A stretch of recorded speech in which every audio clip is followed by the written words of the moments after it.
ખંભાતમાં blackmailing અને સામૂહિક દુષ્કર્મની ફરિયાદથી ખળભળાટ. ભાજપ યુવા મોરચાના કારોબારી સભ્ય સહિત 2 સામે ગંભીર આક્ષેપ.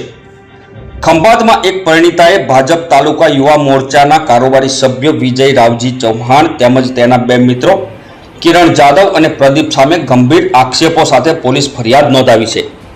પીડિતાના જણાવ્યા મુજબ આરોપીએ ફોટા અને વિડીયો બનાવી બ્લેકમેલિંગ કરી વારંવાર શોષણ કર્યું હતું અને સામૂહિક દુષ્કર્મ ગુજાર્યું હતું. ઘટનાને લઈ શહેરમાં ભારે ખળભળાટ મચ્યો છે. પોલીસ હાલ મંથન ગતિએ તપાસ કરી રહી છે, ત્યારે પીડિતાએ પોલીસ કામગીરી સામે પણ અનેક સવાલો ઉઠાવ્યા છે. સમગ્ર મામલો હવે ચર્ચાનો કેન્દ્ર બન્યો છે.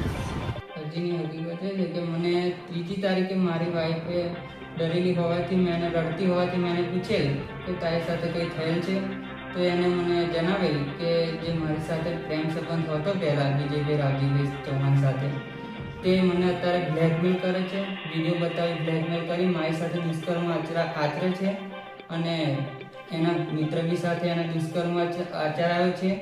એ રીતે મને બ્લેકમેલ કરી અને મને ટોર્ચર કરી ગેસ્ટ હાઉસમાં લઈ જઈ મારી સાથે દુષ્કર્મ આચરાવે છે. એવી રીતે મને વાત કરતાં મારી વાઈફને મેં હિંમત આપી અને જાણ કરી કે આપણે પોલીસ મથકે જઈ આપણે એફઆઈઆર કરી અને આપણે ન્યાય લઈશું. તો મારી વાઈફને મેં કહેતા અમે 4 તારીખે અરજી કરતા પોલીસ સ્ટેશને ગયેલા.